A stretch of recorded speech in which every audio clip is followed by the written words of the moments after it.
场面十分尴尬。蓝景怡一见蓝忘机，赶紧住了嘴。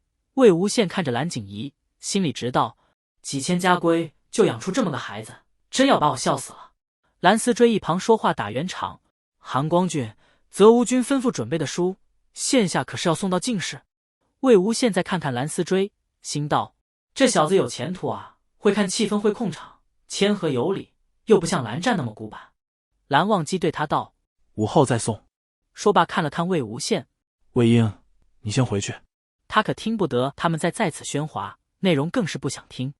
魏无羡撇撇嘴，蹦了起来走过去，道：行呗，蓝湛，你们管不管饭啊？他的肚子又叫起来，想起来也是半天都没吃东西。蓝忘机道：过会我拿回去。想了一下又问他：你一早上就在这做甚？似是怕他乱跑胡说，让人发现不对劲了去。魏无羡却没所谓的答他：和兔子玩着玩着睡着了。说罢像是想起什么来，在地上随便抓起2只，对蓝忘机兴奋道：蓝湛，你看这里好多兔子，他们两养的，你叫他们送我2只，我带回去养好不然我实在是无聊。蓝忘机只是冷淡回他：云深不知处，禁止养宠物。蓝思追和蓝景怡本来只是站在一旁听着2人对话，想着今天韩光俊和魏前辈怎么有点奇怪啊。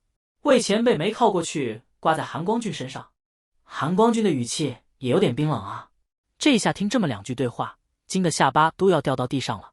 韩光俊，魏前辈，你们说什么啊？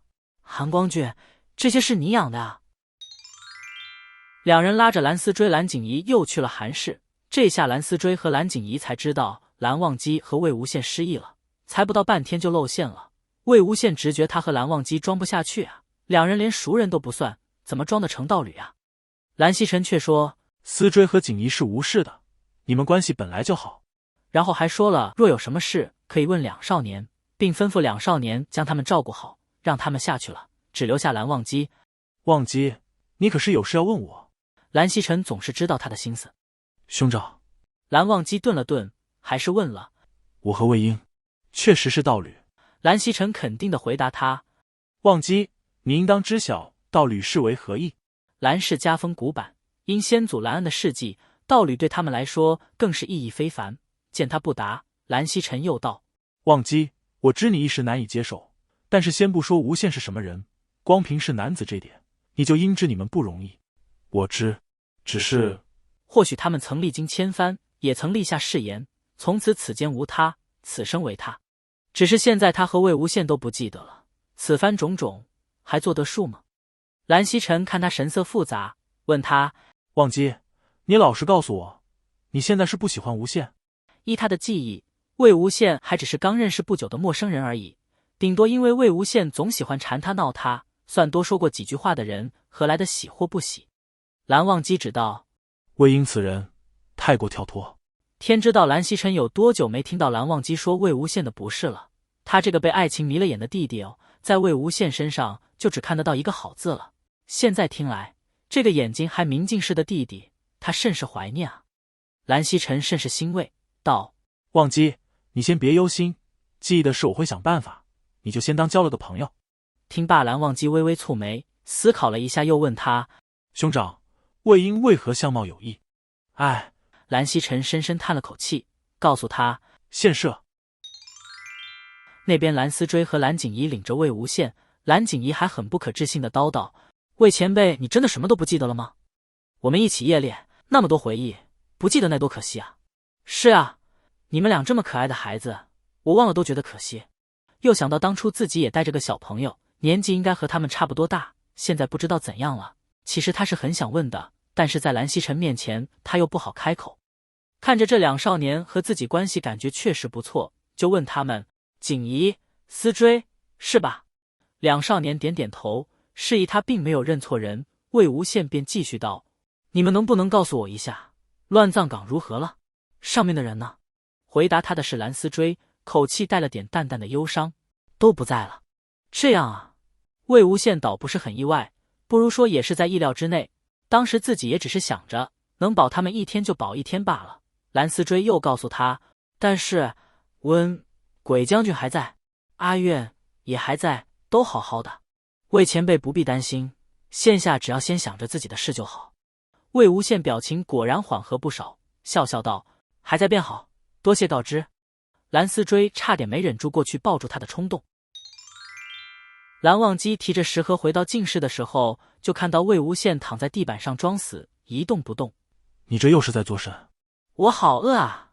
魏无羡不满地嚷嚷，动起来饿得更快，我只能躺着了。待蓝忘机把菜饭拿出来，他坐在案几边上又考虑，要在吃这些菜和饿死里选一个，要不他还是选饿死得了。他不由得又记起在云深不知处求学的时期，果真是几十年如一日的草根树皮。他只小小的尝了一口，就败下阵来。我说蓝二公子，你们家的菜怎么越来越苦了啊？就没点其他方面的进步？这怎么吃得下去？蓝忘机并不搭理他，一口一口细嚼慢咽，毫无波澜地吃下去。好好好，我服，没有菜也行，那辣椒酱之类的有没有？给我配着饭吃总可以吧？其实魏无羡不挑食，只是无辣不欢。在乱葬岗每日萝卜土豆，他只要能沾着辣椒都能吃都能过。蓝忘机这下想起刚才去厨房拿饭的时候，厨娘特意给了一碗辣酱，他只当自己不吃，以为给错的，又拿了出来。不过他是不会跟魏无羡提的，直到食不言，魏无羡只得认命的胡乱扒了几口饭。待到吃完了，收拾好了，期间蓝忘机一言不发。魏无羡心想，这人真是闷得慌，他自己又闲不住。蓝二公子，忘机兄，你说句话呗。一如很多次，那人不出声，他便闹着他说话。看蓝忘机并不答他，他又问：忘机兄，那我们接下来干什么啊？总不能大眼瞪小眼，干坐到睡觉吧？蓝忘机拿出2叠书，是之前蓝曦臣吩咐蓝思追送过来的。他将其中一本书往前移了移，先读史，是蓝氏自家撰写的编年史。蓝氏撰写风格言简意赅，所以并不多，就给他们一人一本而已。然后蓝忘机又拍了下另一叠，道：然后抄家规。啊？为什么要抄家规？10几年前抄，10几年后还要抄，你们家只有抄家规一种活动吗？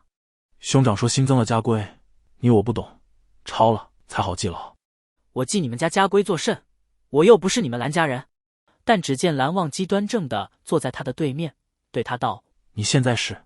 魏无羡想着，这人早上还一副生无可恋的样子，现在这么坦然的就接受了。又想到方才蓝曦臣单独把蓝忘机留下了，心道：泽无君厉害啊，2、3下就把自己弟弟搞定了。他便任命道：行吧行吧，先读史吧。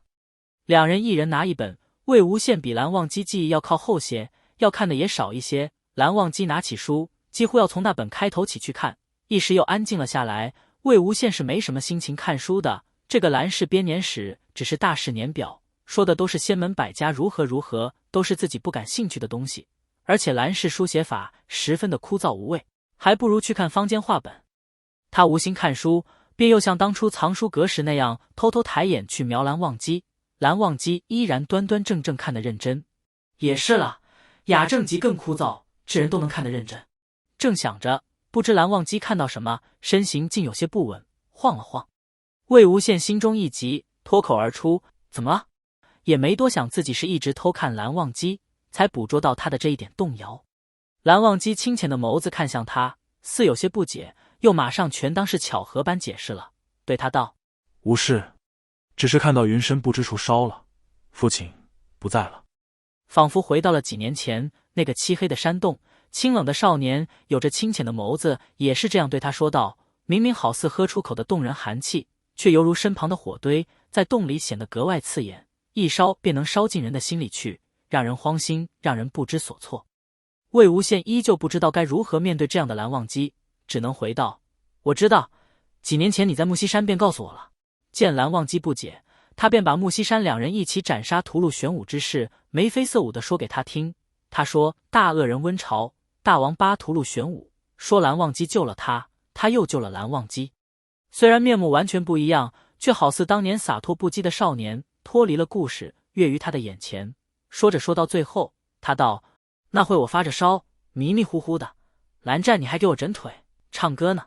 蓝忘机不可置信：不可能，这都骗不过你啊。是，枕腿是假的。见他不信，他又道：唱歌可是真的，那曲子可好听了，那时我还觉得我们关系挺好的，哪有传言那么差，就前几天啊，是我记忆里的前几天，我们在夷陵偶遇，你还请我上馆子吃饭呢，哈哈哈。蓝忘机没有说话，继续看书去了，心下却想，自己一向讨厌与人接触，哪会请人吃饭，更不会给人唱歌，除非……如果你喜欢我分享的小说，请点击订阅频道，你们的观看是我剪辑影片的动力，感谢您。